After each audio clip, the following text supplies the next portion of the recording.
Fala, guardião! Eu sei que o treinamento anterior ficou meio trágico, né? No sentido de que Deus é justo e que todos nós somos pecadores e temos que ter consciência do pecado, mas isso é muito importante. Até porque vocês sabem que o cristão deve viver uma vida de arrependimento, né? Uma vida que seja fruto do seu arrependimento. E se ele se arrependeu, é porque ele tinha plena consciência, o cristão, né? Tinha plena consciência de que ele era pecador. Então, não existe arrependimento sem consciência do pecado e também não existe salvação sem arrependimento. Então, consequentemente, não existe salvação sem consciência do pecado. Então, era muito importante fixar isso na lição passada, de que todos nós somos pecadores e não merecemos, por conta própria, a salvação divina. Porque Deus é justo, Deus é correto, Deus não passa pano, Ele não ignora o nosso pecado e o nosso erro. Nós temos que ter essa plena consciência de que Deus sabe cada pecado que existe no nosso coração, cada erro que a gente pratica. Isso é muito importante para que nós possamos nos arrepender e, mediante a graça de Deus revelada por Jesus, mediante a fé, nós sejamos justificados, como diz aqui a palavra. Até por isso que agora no nosso treinamento 2, página 38, eu quero que vocês estejam num canto, num lugar mais tranquilo da casa de vocês, que não tenham muitas distrações, como a gente fala sempre.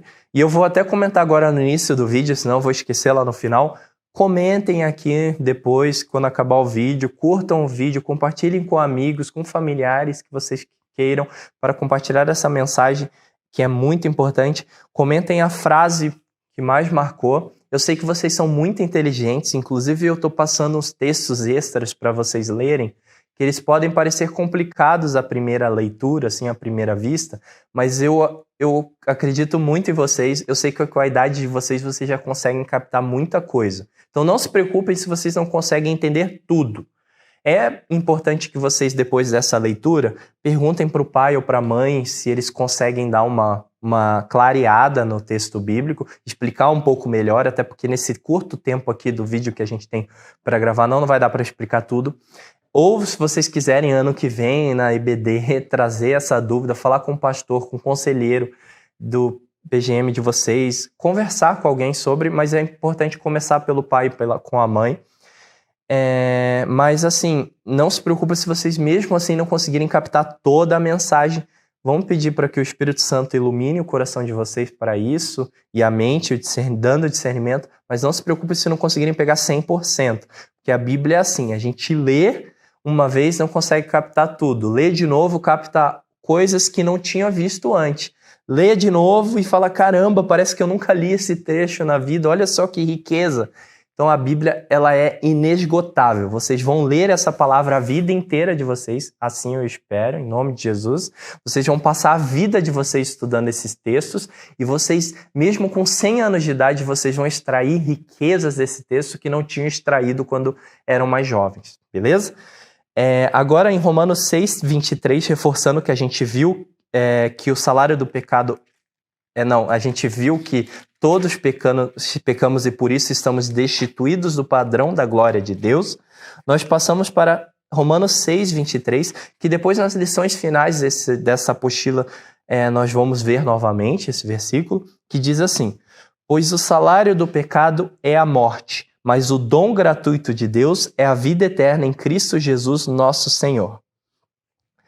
Aqui traz o trecho bíblico que trata do pecado original, que eu dei até um spoiler e vocês responderam na lição do treinamento 1, ali da apostila, que é Gênesis 2, de 15 a 17, que ele cita aquele trecho em que o homem foi colocado no jardim para cuidar e tratar bem do jardim do Éden, mas o Senhor Deus deu uma ordenança para que ele comesse livremente de qualquer árvore que houvesse no jardim, mas Deus deu uma só exceção. Ele falou, você pode comer de qualquer árvore do jardim. Imagina, um jardim amplo, cheio de frutos, na mais rica variedade de sabores e cores. E imaginem um jardim rico, uma coisa assim que talvez o olho humano hoje não é capaz de descrever. Talvez mais rico até do que a diversidade que existe na Amazônia. na Mata Atlântica original, talvez mais rico que a diversidade que existia no Pantanal antigamente,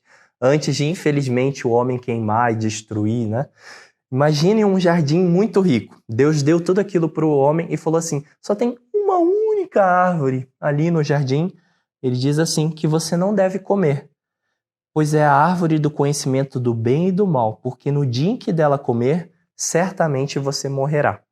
A gente não passa muitas vezes experiências assim na nossa vida, em que nós temos milhares de opções boas, mas só tem uma proibida. Aí é justamente aquela opção proibida que a gente quer. Por exemplo, a gente tem, vamos dizer assim, no mundo dos games, nós temos muitos jogos legais. Temos jogos de corrida, temos jogos de exploração, temos jogos de... eu falo o mundo dos games, que é uma realidade que está mais próxima de mim, assim, de jogar PlayStation. Eu sei que os meninos principalmente gostam muito, mas também serve para as meninas, né? Eu sei que muitas meninas jogam também. Tem muitos jogos legais, mas tem aqueles jogos que são violentos, aqueles jogos que trazem coisas ruins pra gente, traz uma... eu posso até chamar de opressão, né? Você joga, você não se sente uma pessoa melhor jogando aquilo, porque ele é violento, ele é destrutivo. Mas é justamente esse jogo que a gente acaba querendo, infelizmente. Ou então o nosso pai e nossa mãe falam assim, você pode assistir qualquer canal de TV, menos aquele programa, porque aquele programa é ruim. Aí é justamente aquele programa que chama a atenção. Quando eu cuidava dos meus irmãos mais novos, eu era adolescente, tinha, 13 anos mais ou menos, e meus pais deixavam eu sozinho com meu irmão, que tinha uns 2, 3 anos. Ele tem uma diferença grande para mim. Eu deixava ele, fazer de tudo na casa, assim, deixava ele livre. Mas tinha uma porta no nosso guarda-roupa, onde eu guardava os meus jogos de tabuleiro, que eu guardava, assim, xadrez, banco imobiliário, os jogos, assim, que ele poderia quebrar porque ele era pequeno. E não acredita que era a porta mais desejada da casa? Meu irmão fazia questão de ver aquela porta. Inclusive, a gente usava isso como estratégia para ele se acalmar quando meus pais iam trabalhar e ele ficava chorando. Eu falava, eu vou mostrar a porta para você. Aí abria a porta, botava meu irmão no colo e ele ficava assim, deslumbrado com aquela porta. Porque era justamente a porta proibida. Era a porta que mais chamava atenção. Era a porta do guarda-roupa onde ficavam os meus jogos. Acabou que ele cresceu, depois ele começou a jogar, a gente quebrou os jogos, enfim. Mas era a porta que mais chamava atenção. Infelizmente, acontece isso muito na vida atual. O que mais nos chama atenção acaba sendo justamente aquilo que é proibido. Mas nesse caso, tinha uma razão de ser da proibição, porque aquilo nos faria mal. Aquilo nos levaria a uma consequência negativa, uma consequência devastadora, a morte eterna. Deus sabia porque estava proibindo. O versículo para memorizar está em 1 de João 1,9, lá no final da Bíblia, tá? Não confunda com o Evangelho de João. É uma carta do apóstolo João. Capítulo 1,9, que diz assim, para memorizar. Se confessarmos os nossos pecados, Ele é fiel e justo para perdoar os nossos pecados e nos purificar de toda injustiça. Então não basta a consciência do pecado que nós vimos no treinamento anterior, nós temos que ter consciência da consequência ruim do pecado, que é a morte tanto nessa vida, porque a gente vive uma vida, não vive a vida que Deus quer para a gente, mas vive uma vida inferior, ruim, isso se chama morte espiritual hoje, mas também é uma morte eterna, é uma morte, é a consequência de não podermos ter a vida eterna com Deus após morrermos. Essa é a consequência inevitável do pecado, porque Deus é justo e Ele não pode lidar com pecadores sem ter passado pelo arrependimento e sem ter recebido a justificação que nós vimos que acontece por meio de Jesus.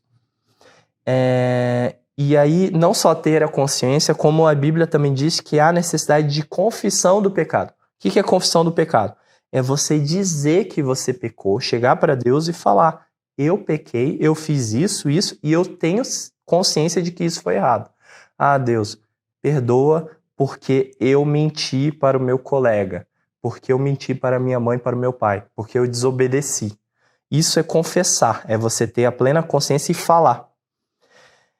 Uma comparação que eu quero que vocês façam uma comparação que eu costumava ouvir quando eu era mais novo, e essa comparação me marcava muito, é que o pecado, ele se parece muito com um bolo de chocolate. Daqueles bolos, assim, a coisa mais linda que a gente vê, mas que por dentro ele é cheio de cocô. Porque é uma coisa parecida com chocolate, né? Tipo, é uma comparação meio engraçada, mas é justamente isso, assim, é fácil de fixar, vocês vão sempre lembrar. O pecado é um bolo que parece um bolo de chocolate, mas é um bolo de cocô. Tipo, a gente deseja muito quando vê, mas quando prova, ele produz coisas muito ruins.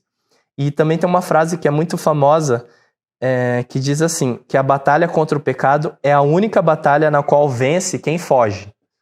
Então, isso é muito importante para que a gente tenha essa consciência de que o pecado é ruim, produz coisas ruins na nossa vida e que desobedecer ao nosso pai e a mãe, por exemplo, com certeza vai ter uma consequência ruim, porque nosso pai e nossa mãe são pessoas que nos amam e com certeza eles determinam certas regras para a nossa vida, para o nosso bem.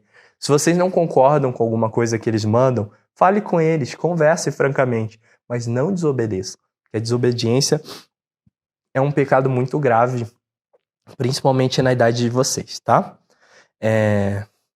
Qual a consequência do pecado na nossa vida? As perguntas, né? O que fazemos no dia a dia que não é justo perante os olhos de Deus? Como podemos ser mais justos e agradar a Deus? A gente já viu que a forma de ser justo é por meio da fé em Jesus e por meio do arrependimento e confissão dos pecados. Vamos orar agradecendo a Deus pelo dom gratuito que é a vida eterna que Cristo Jesus nos deu. Beleza? A consequência do pecado é morte. Vamos ter vida plena diante de Deus, evitando o pecado, porque nós somos cristãos. Beleza, guardião? Até o próximo treinamento.